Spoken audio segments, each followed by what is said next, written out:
नमस्कार मित्रांनो, तुमच्यासाठी अत्यंत महत्त्वाची अशी बातमी समोर घेऊन आलो। आधार कार्डवर आता नवीन नियम लागू करण्यात आलेले आहे। केंद्र सरकारचा मोठा निर्णय घेण्यात आलेला आहे, कारण की आधार कार्ड प्रक्रियेत आता झाले बदल। नवीन नियमात नवीन अपडेट्स आलेले आहे। जर तुम्ही आधार कार्ड बनवण्याचा विचार करत असाल किंवा आधीच्या आधार कार्डात काही बदल करायचे असतील तर ही माहिती तुमच्यासाठी अत्यंत महत्त्वाची ठरणार आहे। भारत सरकारच्या युनिक आयडेंटिफिकेशन अथॉरिटीने 2025 साठी आधारशी संबंधित काही महत्त्वाचे नियम बदलले आहेत। यामध्ये नवीन दस्तऐवज यादीही जाहीर करण्यात आली आहे, ज्यामुळे आता आधार अपडेट्स करण्याची प्रक्रिया पूर्वीपेक्षा थोडी वेगळी झाली आहे। अनेक नागरिकांना या नव्या नियमाची माहिती नसल्यामुळे आधार अपडेट्स करताना अडचणी येऊ शकतात, त्यामुळे नवीन नियम समजून घेणे गरजेचे आहे।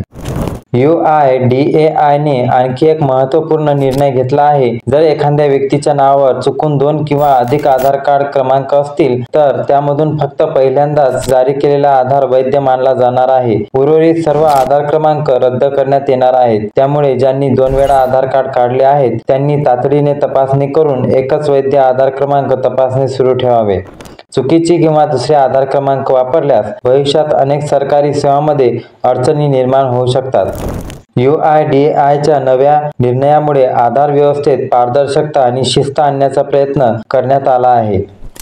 जर तुमचं आधार कार्ड तयार होऊन 10 वर्षापेक्षा जास्त कालावधी झाला असेल तर ते लवकरात लवकर अपडेट करणं आवश्यक आहे। केंद्र सरकारच्या नव्या मार्गदर्शक सूचनांनुसार 10 वर्षांहून जुना आधार कार्ड अपडेट करणं आता अनिवार्य करण्यात आले आहे। जर कार्ड अपडेट केला नाही तर अशा परिस्थितीत तुमचं आधार कार्ड डिॲक्टिव्हेट होण्याची शक्यता आहे। त्यामुळे कोणत्याही अडचणी टाळण्यासाठी हे अपडेट करणे खूप महत्त्वाचे आहे। ही अपडेट प्रक्रिया ऑनलाईन किंवा नजीकच्या आधार केंद्रात जाऊन करता येणार। आधार अपडेटसाठी आवश्यक असलेले कागदपत्र आधार अपडेट किंवा नवीन नोंदणीसाठी काही महत्त्वाचे कागदपत्र आवश्यक असतात। ओळखपत्र पुराव्यासाठी पासपोर्ट, पॅन कार्ड, मतदान कार्ड, ओळखपत्र, ड्रायव्हिंग लायसन्स, शासकीय विभागाने जारी केलेले photo ID, NREGA job card, pension card, CGHS किंवा ECHS कार्ड, तसेच ट्रान्सजेंडर ID कार्ड दाखवता येतो। पत्त्याचा पुरावा म्हणून 3 पेक्षा अधिक जुना असलेला विजा, पाणी, गॅस किंवा डेडलाईन बिल, तसेच बँक पासबुक किंवा खात्याचा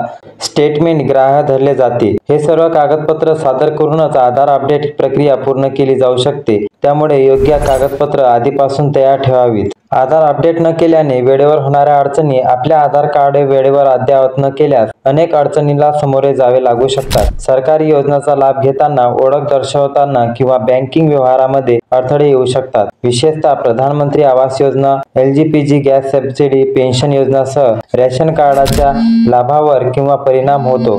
जर तुमचा आधार कार्डातील माहिती चुकीची किंवा जुनी असेल तर विविध लाभ मिळवताना तुम्हाला नकार मिळू शकतो। त्यामुळे आधार कार्ड सतत अपडेट ठेवणं अत्यंत आवश्यक आहे।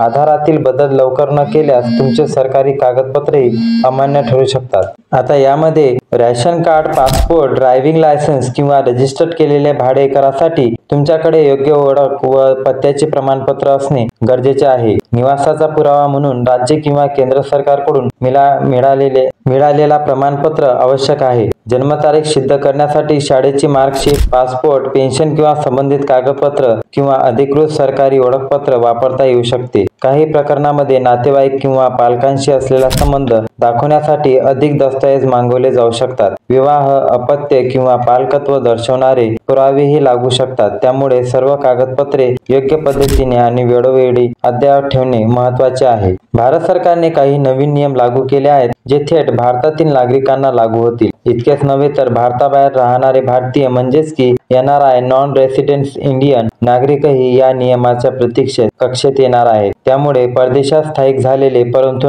भारतीय नागरिकत्व असलेले लोकसुद्धा या नवीन व्यवस्थेत समाविष्ट होतील। विशेषतः ज्या नागरिकांनी भारतातील ओळखपत्रे, बँक खाते किंवा आर्थिक व्यवहार केले आहेत त्यांना हे नियम लक्षात ठेवणे गरजेचे ठरणार आहे। त्यामुळे त्यांच्या भारतातील व्यवहारावर याचा परिणाम होऊ शकतो। हे नियम त्यांच्या ओळखीच्या आणि वैधतेच्या तपासणीसाठी आवश्यक आहे। 5 वर्षापेक्षा मोठ्या वयाचे वयाच्या मुलावरही यांचे नियम लागू होणार आहे. 5 वर्षापेक्षा मोठ्या मुलावरही सुद्धा परिणाम होऊ शकतात, कारण की हे नियम फक्त मोठ्यापुरते मर्यादित नसून 5 वर्षापेक्षा अधिक वयाच्या मुलावरही लागू होणार आहेत. अशा वयाच्या मुलांना शैक्षणिक किंवा इतर कारणामुळे भारतात राहावे लागते, त्यामुळे त्याच्यावरही ओळख किंवा वैधतेचे नियम लागू होतील. विशेषतः जे विदेश पालक भारतात काम करतात आणि त्यांची मुले येथे शिक्षण घेत आहेत, त्यांना या नव्या प्रक्रियेचा भाग बनवले जाईल. भारत सरकारकडून अशी अपेक्षा ठेवली जाईल की या मुलांचे योग्य कागदपत्रे सादर करण्यात यावीत. त्यामुळे बालवर्गातही वैधता आणि ओळखीची प्रक्रिया आता अधिक तीव्र होत आहे. त्यामुळे पालकांनी योग्य त्या पुराव्यासह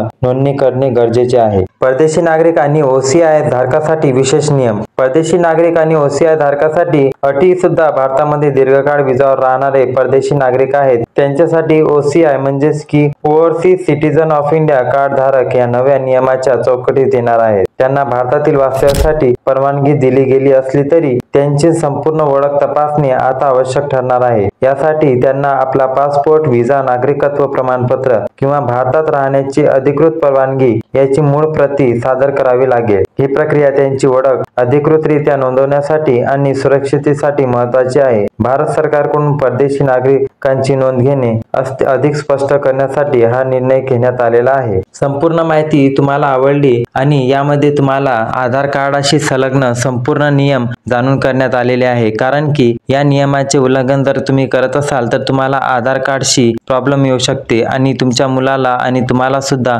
भविष्यामध्ये खूप साऱ्या प्रॉब्लेम्स उद्भवू शकते. जेणेकरून तुम्ही हा व्हिडिओ बघितला असेल तर आपल्या महत्त्वाच्या आणि गरजेच्या लाभार्थ्यापर्यंत सुद्धा हा व्हिडिओ नक्की शेअर करा, जेणेकरून त्यांना आधार कार्डात आलेले नवीन अपडेट आणि माहिती वेळोवेळी अपडेट होत राहील. आणि तुम्ही या चॅनलला सबस्क्राईब करा, जेणेकरून तुम्हाला अशीच माहिती पुढे पण मिळणार. आणि संपूर्ण माहिती आवडल्यास व्हिडिओला लाईक करून चॅनलला सबस्क्राईब करा. धन्यवाद.